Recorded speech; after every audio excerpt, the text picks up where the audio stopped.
Muito bem, já estamos no ar aqui pela TV Bragança na web e também no canal 3 digital da NET na TV Mantiqueira com mais um programa. E hoje um programa polêmico. Já já vamos ver um vídeo que vai botar fogo. Mas antes, deixa eu pegar um wake dos nossos convidados. Tudo bem, João? Tudo bem, graças a Deus. Raposão. O velho jargão convidou, nós vem. Opa, com certeza. Professor Walter, tudo bem? Meus cumprimentos, Ângelo, Raposão, meu amigo. Nosso. Obrigado. Bom, então como eu disse, vamos ver um vídeo que é polêmico e polêmico demais. E já já a gente volta comentando. Vamos lá.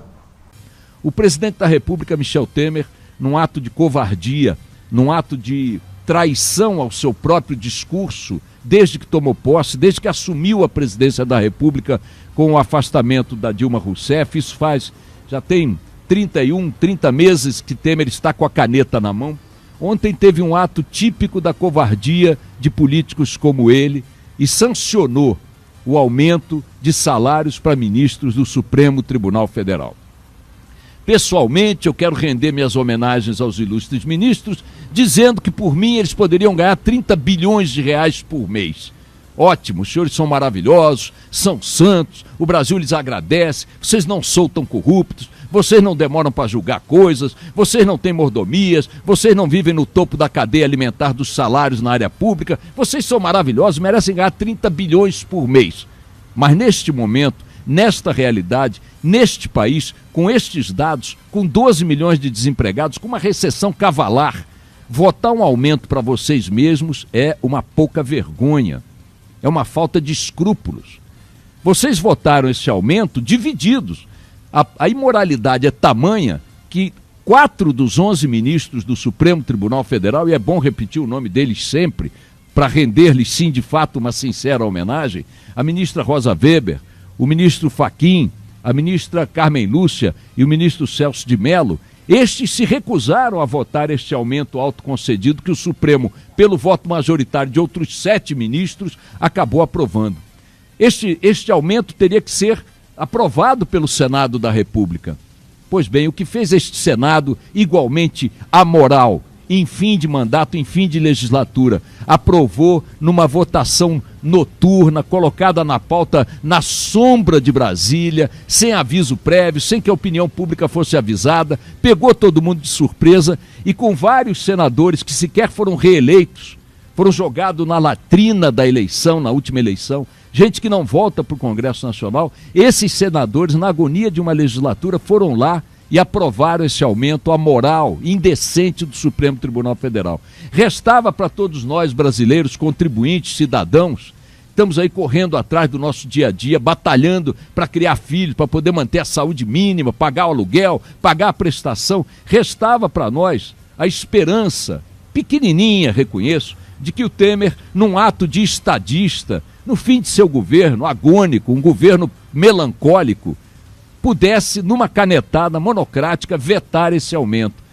Pois ele deixou chegar no último dia do prazo legal para esse veto e sancionou o aumento ontem, aprovou o aumento ontem, que vai produzir um impacto da ordem de 6 bilhões de reais nas contas públicas por ano a partir do ano que vem.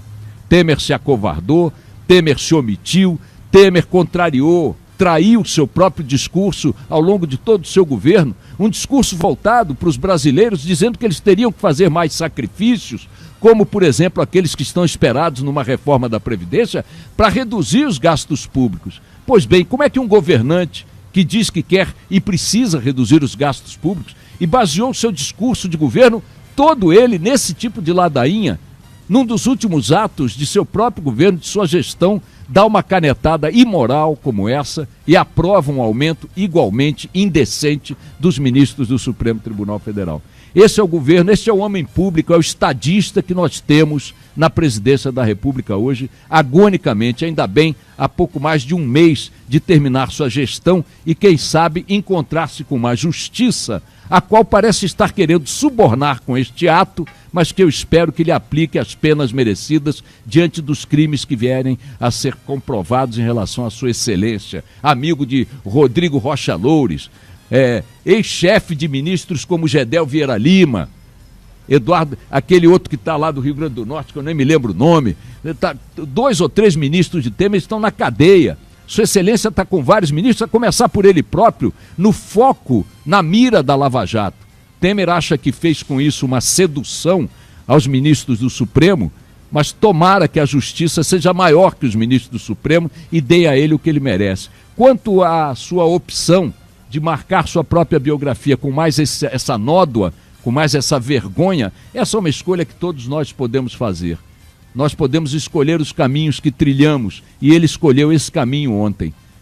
Adotar um ato, uma atitude que marca o fim de seu governo de maneira vexatória. Eu não sei nem por que eu cheguei a ter alguma expectativa que uma figura como essa fizesse algo diferente. Temer ontem foi apenas o que ele sempre foi, Michel Temer. Que morra em paz.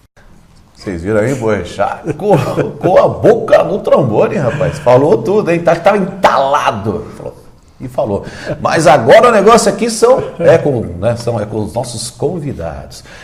Agora eu quero saber de vocês. Olha, Temer sancionou o aumento para os ministros do Supremo Tribunal Federal.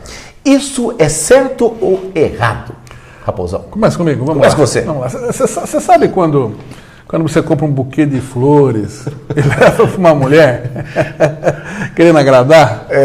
Isso faz tarde, né? Isso aí soa a compra de um buquê de flores, né? Levando para o STF querendo agradar, quem sabe amanhã, no ano que vem, vai precisar do STF. Mas, enfim, a sua pergunta é muito pertinente, por quê?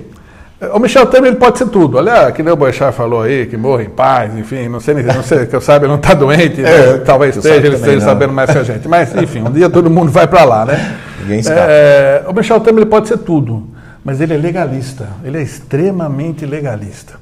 É um advogado que conhece tudo da Constituição Federal e virou presidente, né? Então, por aí já fala tudo. Todas as decisões dele, até a intervenção no Rio de Janeiro, que foi um negócio muito bem pensado e calculado, é tudo baseado no que a Constituição Federal fala, né? É bom separar esse negócio de indulto e da saidinha temporária, que já eu explico. Se eu não me engano, a Constituição, acho que artigo 84 eu tenho certeza, eu não lembro o inciso, acho que é 12. Você tá aí no conforto do celular, dá uma procuradinha, Constituição Federal, artigo 84, inciso 12 ou 13, me perdoe se eu estiver enganado. Ela diz o seguinte, diz que compete estritamente, somente privativamente ao presidente, a concessão de indulto. Então, é só o presidente da República que pode conceder isso. E nos incisos lá fala que se houver necessidade, convocação de audiência dos órgãos citados pela lei, que o STF é um deles, né? Ou seja, o indulto de Natal, ele é legal. É a nossa Constituição que prevê, e o Michel Temer não é o primeiro, não é o segundo, não é nem um 10º presidente a fazer isso. Isso já virou uma rotina. Sim. Todo fim de ano há indulto, tá? Então a Dilma deu indulto, o Lula deu indulto, Fernando Henrique Cardoso deu indulto e os anteriores eu não me lembro, mas com certeza talvez tenham dado também. Por que virou uma praxe? Porque em direito penal tem uma coisa interessante. O pode significa deve. Então vou tirar um exemplo. Vamos supor que tem um artigo que fala: o juiz pode aplicar multa ao invés de pena. Então pode, se é para beneficiar o réu, deve. Entendeu? Então, quando o artigo da Constituição fala em pode, deve, ele é praticamente obrigado, tá certo? Bem, aí vai ter que brigar com o Senado, com o Congresso, para mudar a Constituição, que no Brasil foi feita uma coisa muito terrível, muito amarrado, justamente porque foram feitos por supostos perseguidos políticos. Nós estamos vendo aí que não tem perseguido político nenhum, né? Então, a gente está vendo o que está acontecendo no Brasil. Esse pessoal recebe pensão, né? Dilma, que explodiu não sei o quê, gente que matou não sei o quê, recebe pensão por ter sido perseguido político. Então, a nossa Constituição foi feita muito amarrada para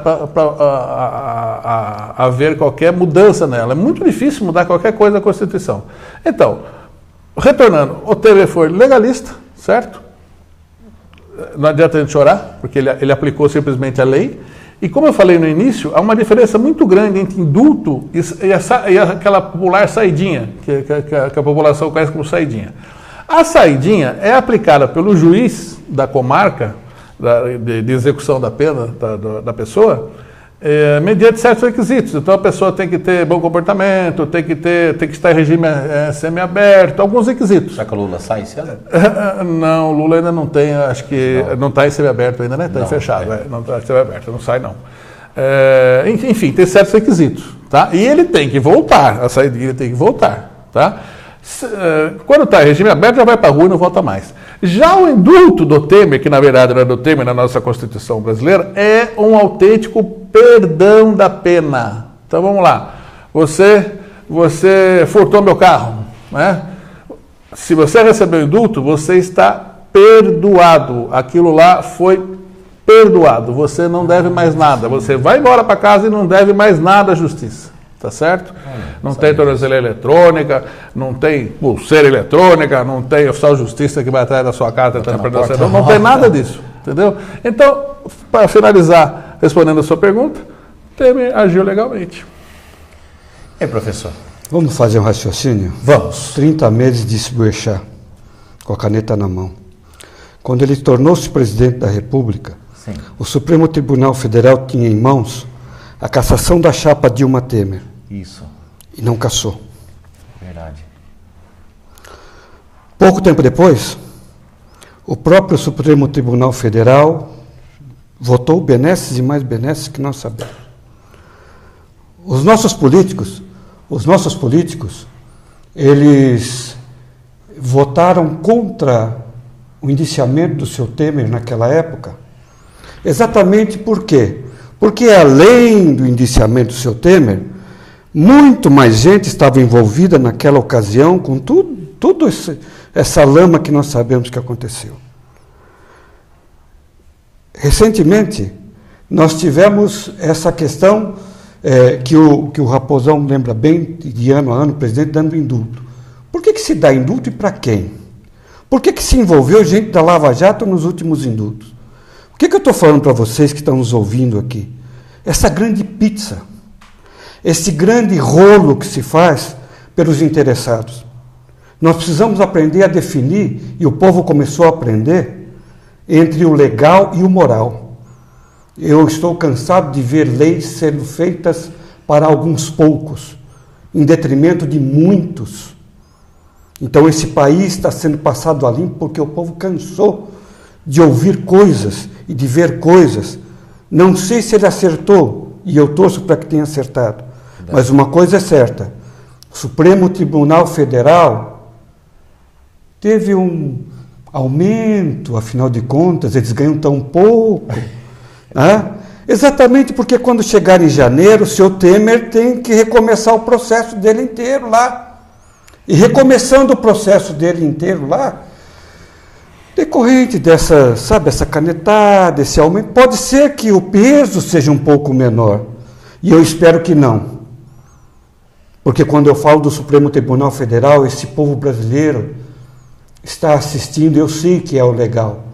E o meu irmão Raposão sabe da legislação, e ele é advogado e sabe do que ele fala. Mas ele sabe também que entre o legal e o moral nós precisamos diferenciar. Está na hora de mudar isso. Uma distância, né? Embora tivesse que ter juntos. Né? Então, 16%, quanto você teve de aumento este ano, meu irmão? Quanto ganha o povo, que é salário mínimo? 32, 34 mil reais para ganhar 39 mil reais. Quem ganha isso nesse país? Eles merecem? Eu não duvido que eles mereçam. Supostamente podem até merecer, mas é este o momento onde todos estão penando com as dificuldades, 12 milhões de aposentados. Eu vou parar por aqui, mas vocês já entenderam que nós estamos sendo vítimas de todo um processo perverso. Verdade. Agora, como é que vocês analisam os ministros do Supremo Tribunal Federal, João? Meu Deus. Você vai chegar até Brasília? Karma. Quase. Não, mas é o seguinte. Eu vou ilustrar uma coisa que aconteceu na semana passada, e eu espero que o que aconteceu na semana passada não aconteça em Brasília e não esteja me reportando a Brasília. Vamos lá. Semana passada nós tivemos a prisão do governador do Rio de Janeiro. De novo, né? Não sei se é o quinto, sexto. Verdade, porque o garotinho, a mulher dele, agora o Pezão, o Cabral, enfim. Eu acho que é o quinto ou sexto preso. Foi isso, né? Mesmo. Algo assim, certo? Por que eu estou me reportando a isso? Porque quando o sistema é corrupto, não adianta. Não adianta. Você pode pôr quem você quiser lá. Se o sistema é corrupto, não adianta. Então você vai ter que destruir o sistema, certo? Tem que destruir o sistema. Voltando para o STF. Não estou falando de corrupção no STF, por enquanto. Né? A gente escuta um monte de bobagem, etc e tal. Por enquanto é bobagem. Né? Amanhã ou depois pode não ser bobagem, certo? Mas o STF, ele vem, nesses últimos anos nós temos reparado isso, vem numa tocada, né, que ele interpreta a lei como ele quer. E pior que isso, a mesma lei que ele interpreta aqui para você, amanhã ele interpreta diferente para você.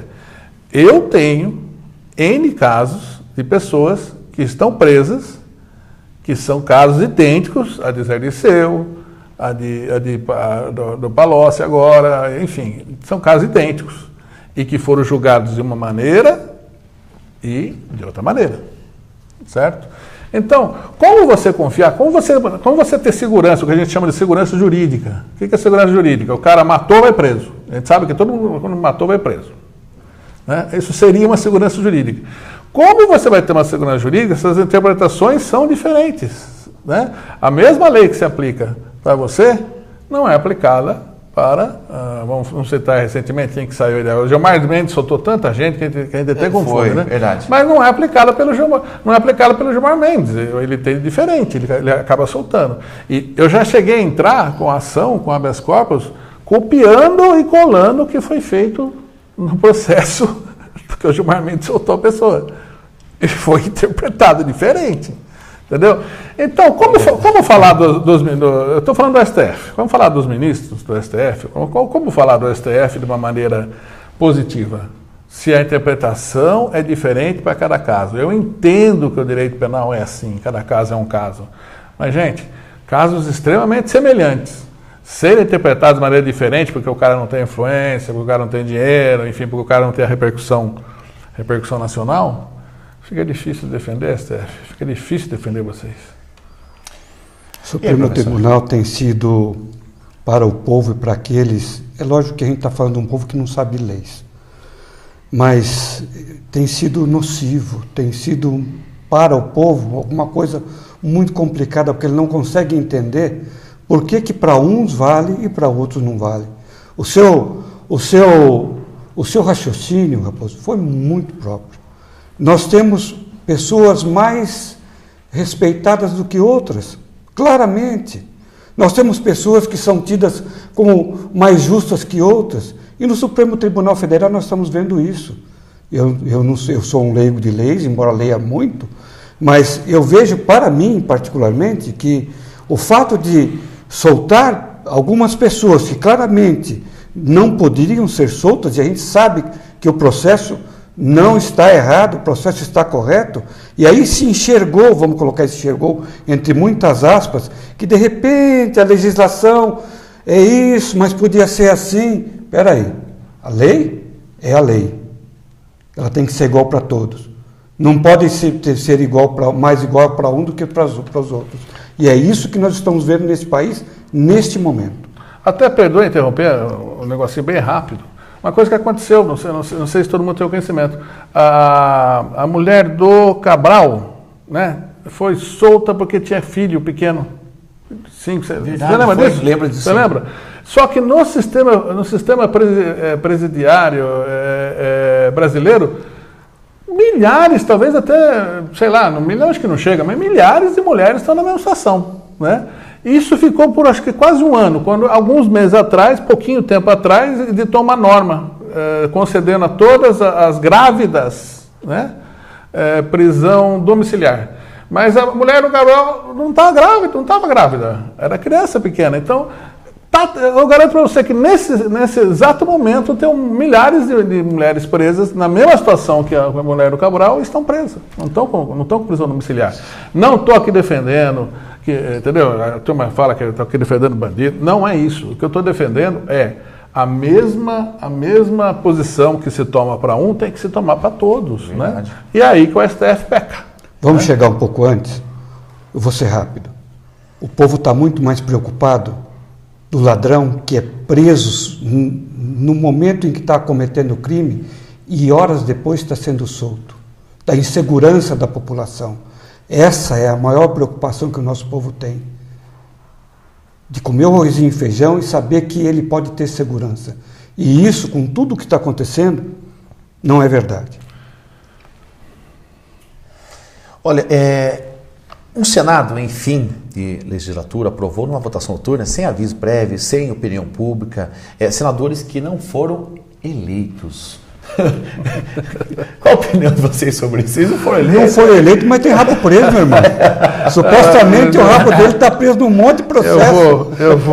Eu vou citar aqui um caso, sem citar nome, mas teve um prefeito em Bragança Paulista que há 15 dias de sair, de deixar o mandato, ele soltou aí no jornal, acho que 500 casas para tombamento histórico. Sim. Não teve coragem de editar enquanto era prefeito, mas faltando 15 dias ele editou. Acendeu estopim? Isso aí vai dar umas 800 casas no centro. Eu vou repetir, umas 800 casas no centro. Sabe por quê? Porque o tombamento implica em 50 metros para lá e 50 metros para cá. Sim. Em alguns casos, 200 metros para lá e 200 metros para cá. Enfim, esse caso dos senadores que não foram eleitos, não foram nada, é aquela coisa, estou saindo mesmo, né? Estou saindo, quem que vier que consegue, que se vire, etc e tal. Eu acho que o país foi quebrado. O país foi quebrado. Foi quebrado financeiramente, foi quebrado ao meio com direita e esquerda, não tem mais ninguém de meio, o cara é direita e esquerda. De centro? É difícil juntar, está difícil unir as pessoas. E o país foi quebrado. O STF tem culpa nisso. Tem culpa, porque viu o país ser quebrado e nada fez. Pior, tinha ações para tomar, que era do julgamento deles, que evitaria a quebradeira que houve, né, a roubalheira que houve e nada fez. Tá certo? Então, o STF, assim como milhões de brasileiros, talvez quase a sua totalidade, estão pagando por essa quebradeira, quer seja com salários arrochados, quer seja com não aumentando o salário ou aumentando o que não devia, enfim, deveria também pagar a parte dele, né? Tem aumento agora, né, no final de um mandato, conceder um aumento. É reposição, não teve aumento no ano passado, teve aumento outro ano.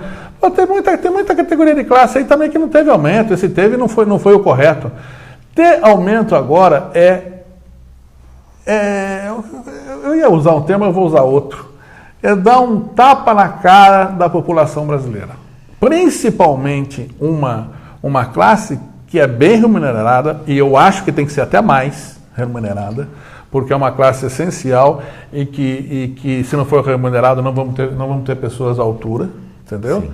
Mas uma classe que tem um salário maravilhoso, teve reposições salariais maravilhosas e tem coisas embutidas, né? Tem coisas embutidas que a turma fala da auxílio residência. Assim que teve aumento, eles tiraram o auxílio residência. Mas isso é muito pior, deixasse o auxílio residência. Sabe por quê? Porque em cima do aumento incide 13º, férias, incide tudo. No auxílio residência não incidia. Isso é muito pior, quer dizer, o rombo vai ser muito maior. Eu acho que isso... Eu não sei, porque tem uma frase que fala que a pior ditadura é a ditadura do judiciário. Sem dúvida nenhuma, vai recorrer a quem? E é isso que nós estamos vivendo hoje. Nós vamos recorrer a quem? Vamos reclamar para quem? Pro STF, que deram aumento para eles mesmos, né? Fica difícil. A ONU? Talvez para a ONU, né? Talvez para a ONU.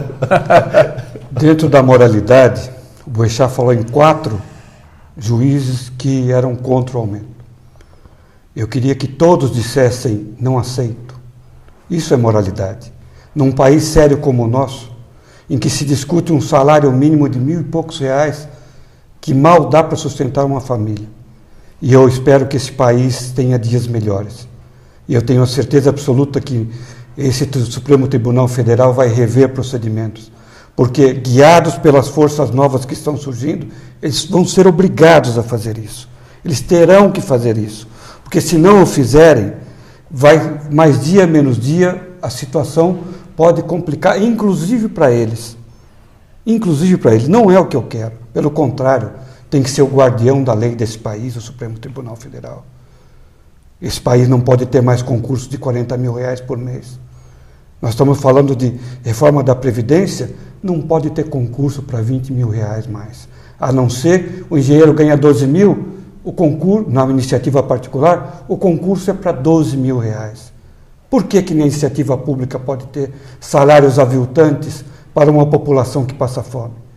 E o Supremo, que é guardião, tinha que vir a público nesse instante e dizer: está tudo errado, nós não queremos esse aumento. Mas nós vamos parar por aqui, lembrando que há muito que ver no que eu comecei a dizendo, entre a legalidade e a moralidade. O que será que eles são, hein? Complicado. Bom, e o país afundado na corrupção, né? Crime organizado e violência, com quase 70 mil mortes. E o Supremo Tribunal Federal está discutindo a liberdade para corruptos.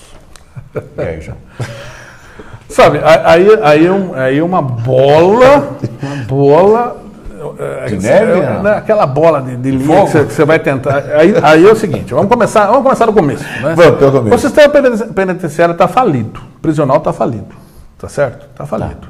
Aí eles criaram uma tal da audiência do dia seguinte, que o povo chama de audiência do dia seguinte lá. Chega lá e decide se vai ser preso ou se não vai ser preso. Escolhe, né? Se vai ser preso ou se não vai ser preso. Justamente por quê? Para não prender. Porque não tem mais onde prender gente. Aí, por que eu falo que o sistema está falido? Porque também o político tem culpa no negócio e até a população. Você vai entender por quê.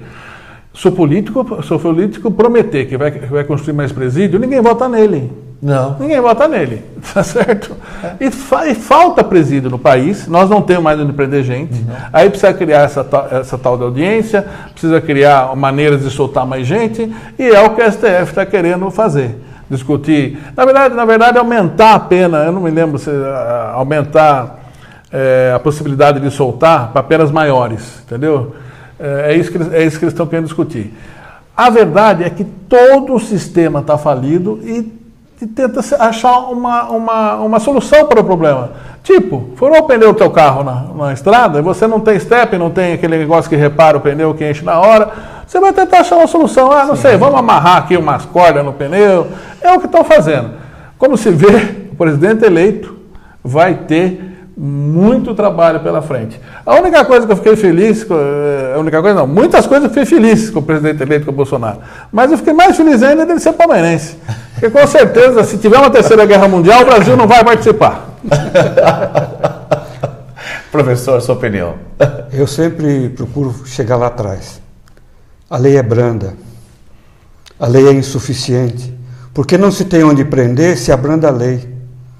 Eu não sou favorável à pena de morte, porque senão nós corremos o risco nesse país de matar inocentes. Por questões políticas, por questões econômicas. Não. A lei precisa ser revista. O facínora tem que ter a certeza da punibilidade. E como ele sabe que é difícil ter a certeza da punibilidade, a coisa vai se aviltando. Cria-se lei, porque aí, Raposo, me diga, você tem isso na cabeça? Quantos recursos são possíveis para até chegar ao Supremo? Não tem na cabeça não, porque estou em número. Se tiver dinheiro para chegar lá, né? Porque o pobre não tem. Se aproveitar, vai dar mais de 12 recursos ou 13. Vejam, para quem tem dinheiro. Depende muito do processo. Às vezes volta, o juiz dá uma determinada, um determinado despacho, cabe novamente o recurso.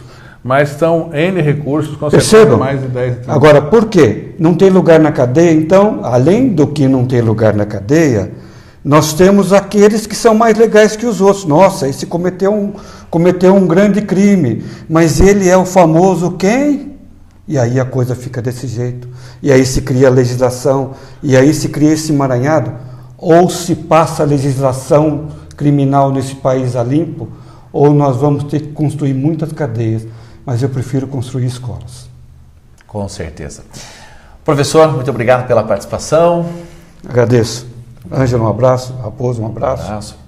Obrigado, o Betinho falou para eu não falar dele, mas... Eu agradeço mais uma vez, convidou nós vem, né? E esses assuntos polêmicos são muito bons. Bom né? demais, Muito bom demais, porque a gente escuta xingamento na rua depois. Eu gosto. Quando querem dar tiro. Não ligo para xingamento na rua. Pode xingar. Pode xingar à vontade. Facebook, onde quiser. Verdade. Gente, muito obrigado e até a próxima, se Deus quiser.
I will remember how you kissed me.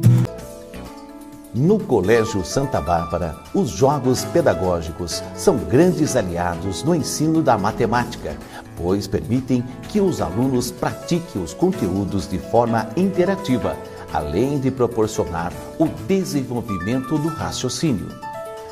A matemática está presente na vida da maioria das pessoas de maneira direta ou indireta. Em quase todos os momentos do cotidiano, exercita-se os conhecimentos matemáticos. Um dos nossos desafios do ensino da matemática é a abordagem de conteúdos para a resolução de problemas. Trata-se de uma metodologia pela qual os nossos alunos têm oportunidade de aplicar conhecimentos matemáticos adquiridos em novas situações, de modo a resolver a questão proposta. Dentro da resolução de problemas, a introdução de jogos como estratégia de ensino-aprendizagem na sala de aula é um recurso pedagógico que apresenta excelentes resultados, pois cria situações que permitem ao aluno desenvolver métodos de resolução de problemas, estimula sua criatividade num ambiente desafiador e, ao mesmo tempo, gerador de motivação, que é um dos grandes desafios do nosso professor, que procura dar significado aos conteúdos desenvolvidos.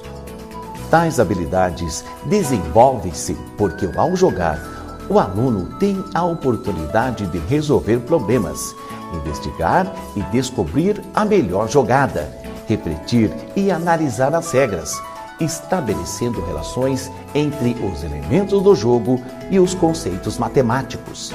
Pode-se dizer que o jogo possibilita uma situação de prazer e aprendizagem significativa nas aulas de matemática.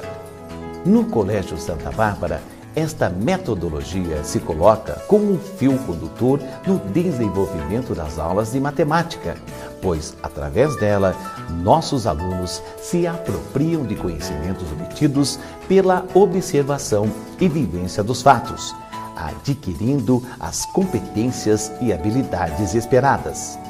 Colégio Santa Bárbara é poder aprender de forma significativa.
conversando com vocês hoje a respeito da cirurgia refrativa.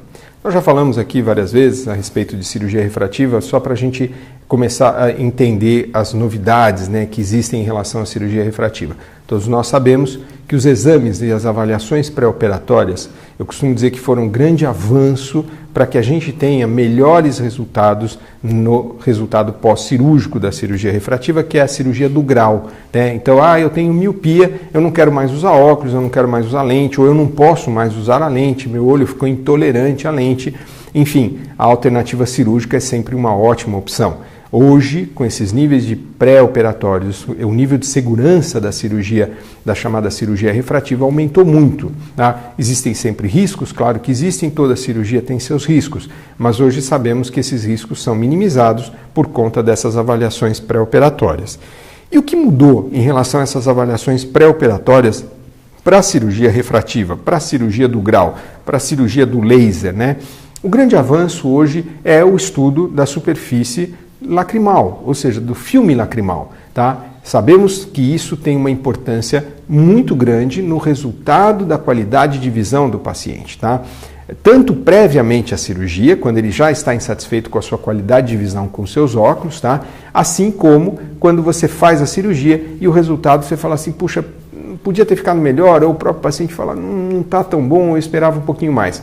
O que se vem estudando hoje, nessas novas avaliações, nesse novo contexto, é que o filme lacrimal, a superfície ocular, tem uma grande importância no resultado refracional, no resultado do grau. Tá? Então, o que se começou a estudar é entender melhor. Nós já sabíamos que a lágrima tem uma grande importância na qualidade da nossa visão, nós já sabíamos disso há muito tempo, sabíamos a existência da glândula lacrimal, conhecemos a existência das glândulas de mebômios, tá, que estão na pálpebra, mas o que não se sabia tanto era o quanto ela tinha de interferência em termos de grau, em termos de qualidade de visão, para que a gente tenha uma boa visão. Tanto é que isso a gente já estudava quando o paciente ficava muitas horas no computador, ou muitas horas na frente do celular, ou da televisão mesmo, tá? Os videogames, as crianças que ficam jogando videogame de forma intensa na frente da televisão, elas ficavam com uma faixa de olho vermelho, ficavam com irritações oculares e todo mundo ficava achando que era grau. Levava no médico, vai para o oftalmo avalia, não tem grau nenhum. E aí se descobriu, isso já estou falando desde a década de 80 para 90, tá? Quer dizer, já há muito tempo. Se descobriu que a lágrima era a grande vilã, entre aspas, ou a grande salvadora da história, né? Só que o que evoluiu nesses estudos todos, tá, é que a tecnologia foi entendendo e conseguiu nos dar mais acesso a informações em relação a dividir o tipo de lágrima, a saber qual é o componente do filme lacrimal que interfere ou que está com mais alteração em relação para que você possa estabelecer um tratamento mais específico.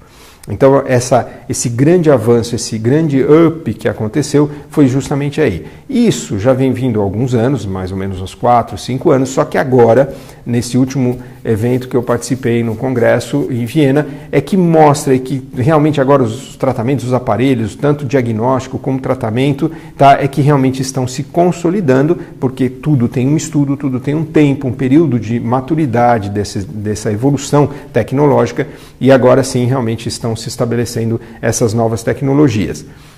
No Brasil ainda temos dificuldade para ter esses equipamentos, provavelmente só a partir do segundo trimestre de 2019, provavelmente, né? Mas o que isso vai vir é uma onda que já chegou, só falta agora uma questão técnica, logística, mas para que a gente estabeleça melhores diagnósticos, então para o meu paciente hoje, que eu vou submetê-lo a uma cirurgia refrativa, nós vamos avaliar, vamos fazer higienização das pálpebras, vamos cuidar até um pouco mais, com mais atenção, da superfície do filme lacrimal para ver disfunções de glândulas, para que melhore a qualidade de visão. Então, eu vou submeter o paciente a um FENTO-LASIK, um LASIK ou um PRK, que é uma das técnicas, tá, que se usa muito. Nós sabemos que hoje, tanto o conforto pré-operatório como pós-operatório tá evoluindo muito para esse tipo de tratamento. Tá? Uma tecnologia nova também em termos de colírios, tá? Para olho seco, o chamado olho seco, né? Que na realidade, como a gente conversa sempre no consultório, quando eu falo paciente olho seco, ele já fica, eu tenho síndrome do olho seco. Não, não é nada disso. Você pode ter uma disfunção só das glândulas lacrimais ou uma disfunção da superfície do seu filme lacrimal. E tanto para a cirurgia refrativa até como para a cirurgia de catarata.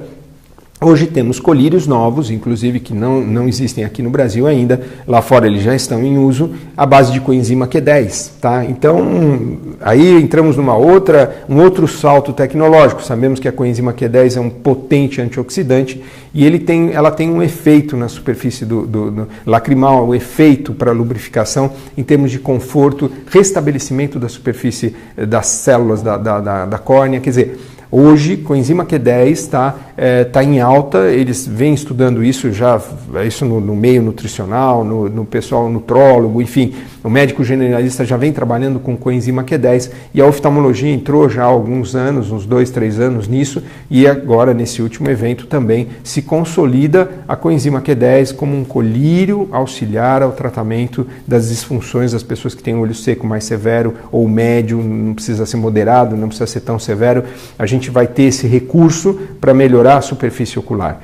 Nós sabemos também que mesmo para cirurgias refrativas, né, que é a cirurgia do grau, então o paciente fez um fento-LASIK ou ele fez um PRK, eu posso restabelecer melhor essa superfície da córnea, aquela tampinha do olho que nós temos, que é o primeiro, segunda, vamos dizer assim, né, porque o primeiro é o filme lacrimal, é o segundo interface de grau, onde a luz bate e vai começar a ter a sua visão, né? Então o índice refracional da córnea é importante, e se a córnea estiver com a superfície, como a tampinha do relógio, se ela estiver alterada, essa superfície, a qualidade da imagem vai ficar ruim. Esses colírios mais modernos, esses tratamentos das disfunções de glândulas de meibômios, eles vão ajudar a restabelecer melhor essa superfície da córnea e com isso, claro, melhor qualidade de visão no pós-operatório. Mesmo no paciente também que usa o seu óculos ou usa a sua lente de contato, ele vai ter uma melhor qualidade de visão quando a gente trabalha mais o filme lacrimal. Então, na cirurgia refrativa hoje, também a grande novidade que nós vamos ter aí é o tratamento, a avaliação pré-operatória que já vinha muito bem para cálculo de grau, para ver imperfeições da córnea, alterações que impeçam a cirurgia, que você pode contraindicar a cirurgia, falar, olha, você não tem indicação cirúrgica para esse tipo de grau. Enfim, a gente consegue hoje selecionar muito bem os nossos pacientes, né? Eu brinco que eu digo assim, hoje eu opero menos, mas eu opero melhor. Na realidade não é isso. A gente seleciona melhor, a gente consegue filtrar melhor aqueles pacientes que vão ter ótimos resultados através da cirurgia refrativa. Então, são coisas que vêm evoluindo de forma muito rápida, inclusive, e a gente tem que estar acompanhando. E muitas vezes, a ideia de estar conversando com vocês é passar essa informação para que quando você chegue com o seu médico oftalmologista, fique mais fluido a coisa, você consiga entender melhor por que ele vai te propor um determinado uso de um colírio, ou por que ele vai te propor um determinado exame pré-operatório e tudo mais. É porque hoje sabemos que toda essa evolução pré-avaliação pré-cirúrgica no LASIK, no fento-LASIK ou no PRK, embora o LASIK hoje é uma tecnologia que não se usa tanto, hoje nós usamos mais o PRK ou o fento-LASIK. O que é o fento-LASIK? É aquela cirurgia com laser, onde não existe o corte, com lâminas, né? E você faz a sua correção do grau de uma forma muito mais segura, muito mais tranquila e com resultados muito mais duradouros, ou seja, é uma tecnologia que veio para ficar. E o PRK, que é uma técnica mais antiga, mas muito bem indicada, e quando bem indicada ela tem resultados excelentes, tá? E tem a sua indicação para os seus pacientes que têm uma córnea com alguma alteração que não possa se submeter ao fento-LASIK. Ou seja, hoje nós temos as duas coisas na nossa mão que dá um bom resultado cirúrgico tanto para a cirurgia de miopia, mesmo para a hipermetropia, para o astigmatismo. Muita gente me pergunta, doutor, eu vou fazer a cirurgia do Graus, né? É só para corrigir a miopia, né? Não. Tá, hoje nós corrigimos o astigmatismo de forma tão eficiente quanto a miopia, ou seja, a tecnologia veio para ficar nesse sentido. Então, lembrando que a gente hoje, tanto quando a gente fala em vou submeter o meu paciente a uma cirurgia refrativa, eu hoje me preocupo também em avaliar muito bem esse filme lacrimal, essa superfície ocular, para que eu tenha um resultado pós-operatório muito melhor, muito superior até do que a gente já vem conseguindo, que já são ótimos, mas a gente sempre pode melhorar.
causa de acidentes na nossa cidade é a imprudência. Por ano, ela faz quase 20 mil vítimas e tira mais de 800 vidas. São mais de 2 mortes por dia. E você sabia que 93% dessas mortes são causadas por homens? Multas, radares e orientações diminuem o problema, mas a solução é você mudar de atitude. Seja prudente e dirija com mais respeito à vida. Imprudência zero. Prefeitura de São Paulo. Aê, galera, Suave na rave, mano. Aí eu tô aqui pra mandar um papo reto pra quem pilota, Joe. Não é só nós que faz a correria de moto pra trampar que tomba, irmão. Tá ligado que você que usa a moto pra ir e voltar do trampo ou pra fazer rolê no final de semana é os que mais acidentam, tá ligado? Quase metade dos acidentes fatal acontece de final de semana, Joe. Na maioria na madruga, Joe. Vamos de boa, mano. O trânsito é coisa séria. Siga seguro. Chegar bem é chegar com vida. Detran e Governo do Estado de São Paulo.